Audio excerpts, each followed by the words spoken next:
existe o trabalho dos sonhos?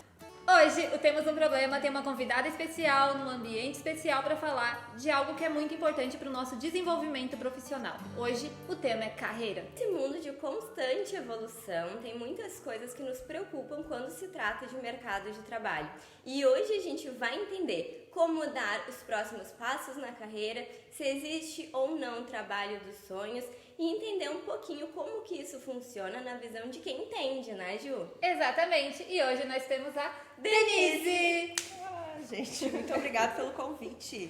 Denise, conta um pouquinho pra nós como que é a tua formação, de onde vem toda essa experiência para falar sobre um tema que é tão importante e que tanta gente, né, precisa saber. Bom, então eu sou a Denise Sefrin, hoje atuo como diretora do Senac aqui na nossa região e eu sou formada em administração de empresas lá no século passado, né? Eu tenho 30 anos de formação na graduação e eu tenho algumas especializações, entre elas, a que diz bastante respeito ao que a gente vai trabalhar hoje, é de recursos humanos e liderança. Então, acho que durante toda a minha carreira, os 30 anos de formação e antes, quando eu já atuava no mercado de trabalho, eu sempre trabalhei com equipes e sempre trabalhei focando no desenvolvimento das pessoas.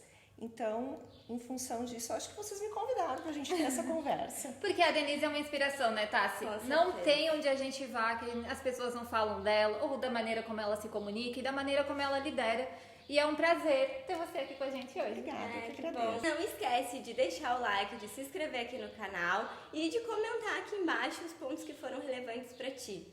Denise, mas antes de começar, existe o trabalho dos sonhos? Como funciona? E tu que pegou várias pessoas e tu lidera muito essas pessoas, como antes elas lidavam com esses sonhos e como hoje elas lidam? Como está funcionando tudo isso hoje? Bom, primeiro a gente vai ter que contextualizar o que é o trabalho, né?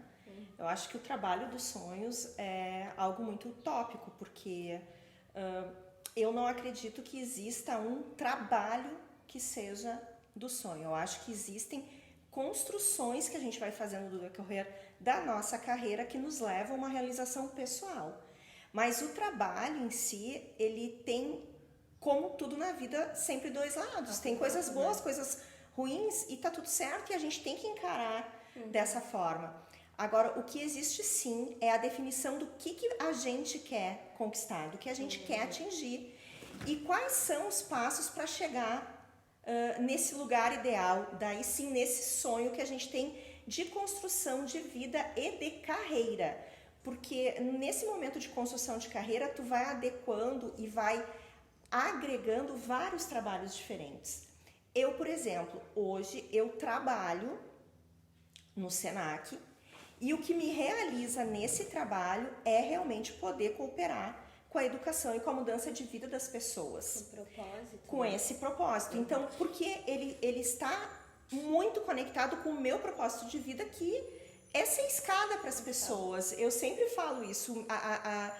O que eu gosto de fazer é ajudar as pessoas a chegarem aonde elas querem ir. Então, considerando isso, eu acho que o trabalho, o labor, ele está em constante transformação.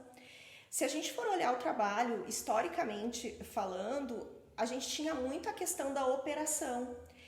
E hoje, o que é a operação? Antes, se tu fazia a operação com as mãos, na construção de um móvel, de uma roupa, de uma comida, de um prato, hoje tu constrói com as tuas mãos um sistema operacional, por exemplo, que também é uma atividade operacional. O planejamento, né? Exato. E então nós temos várias fases de transformação do trabalho e a gente tem que entender então aonde eu quero chegar com esse momento em que eu deixo de fazer coisas para mim para trocar esse meu tempo por um valor X de dinheiro, que é a remuneração do trabalho, e o quanto isso me completa no momento de eu chegar até o meu objetivo final. Tá? Então, o quanto vale essa troca?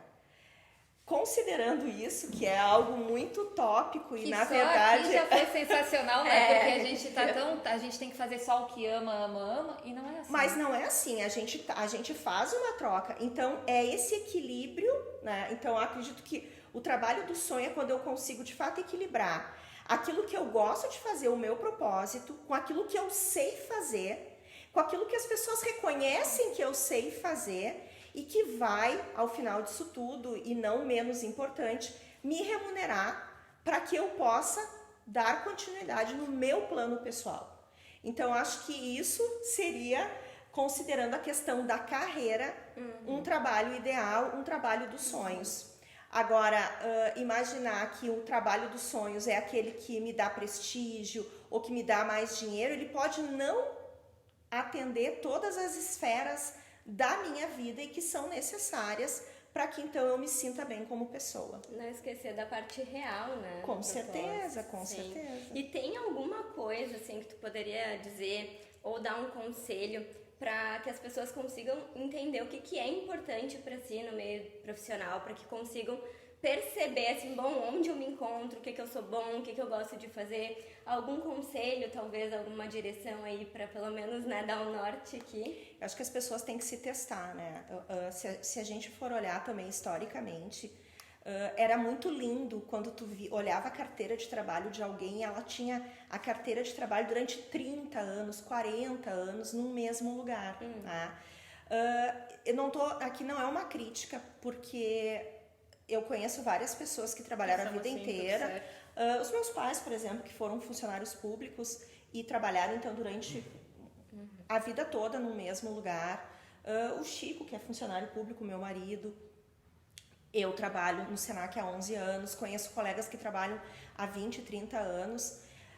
Mas, na verdade, o que eu quero dizer é o seguinte, quanto mais tempo tu fica no mesmo lugar, menos possibilidades tu tem de te desafiar e conseguir entender quais são as tuas aptidões, quais são as tuas reais competências para desenvolver. E aí a gente já entra num outro contexto, que se tu não trabalha numa equipe onde tu tem com certeza uma liderança que está preocupada em te olhar, em te desenvolver, em enxergar os teus potenciais, tu vai ficar sempre fazendo a mesma função. Com isso tu vai ter, claro, uma expertise maravilhosa, mas tu pode perder um ganho. Sim, tu vai perder um ganho e vai estar limitado dentro daquela única operação.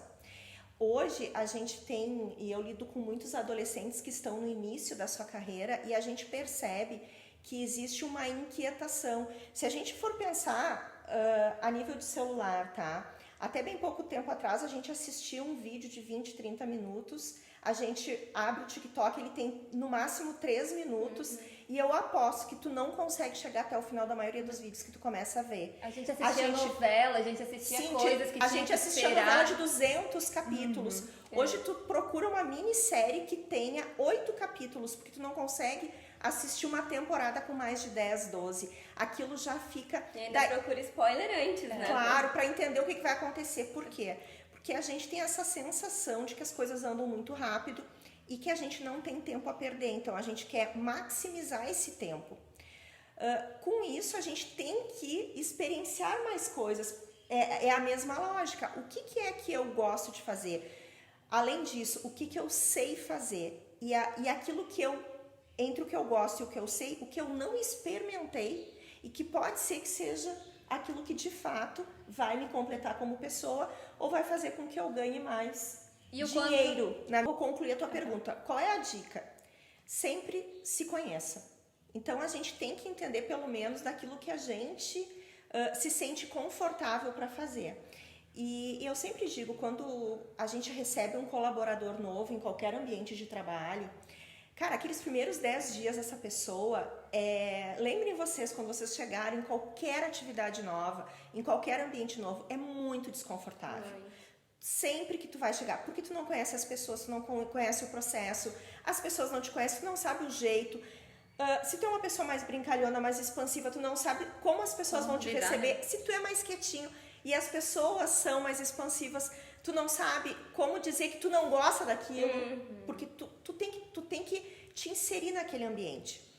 Então é muito importante que tu conheça os teus limites nesse sentido. Quem tu é, que tu te conheça, que tu saiba aquilo que te deixa de fato confortável. Eu vou usar essa palavra, tá? E esse conforto, ele vai delimitar os teus limites, né? Aquilo que é realmente o teu limite básico de relacionamento. E é muito importante que tu tenha a liberdade de falar isso para as pessoas no teu trabalho e sempre agir com transparência. Então, uma dica para te conseguir entender quais são as tuas habilidades e naquilo que tu pode apostar. Te conheça, acredite no teu potencial e te testa em ambientes controlados. Eu sempre acredito o seguinte, a gente só vai ter uma perfeição depois de muita maturidade. E quando a gente vai atingir a maturidade? Nenhum de nós sabe. Porque Nunca vai estar perfeito. tu pode ter 30 anos de profissão, como eu estou relatando que eu tenho, e eu posso não estar na minha maturidade máxima. Mas eu vou ter que testar, porque senão eu vou passar 30 anos, 40 anos sem ter realizado nada. Então eu vou começar a fazer e eu vou pegar o jeito, conforme eu for fazendo. Mas tem que começar em algum momento. Eu acho que esse olhar de curiosidade, de querer aprender, é que é o diferencial, Sim, né? é essa parte. A gente nem chegou lá na questão da inovação, realmente. Mas, meu Deus, falar de carreira, falar de mercado de trabalho, falar do trabalho, da laboralidade, gente, é conteúdo, acho que para uma série inteira. É verdade, vai. E no segundo ponto, pensando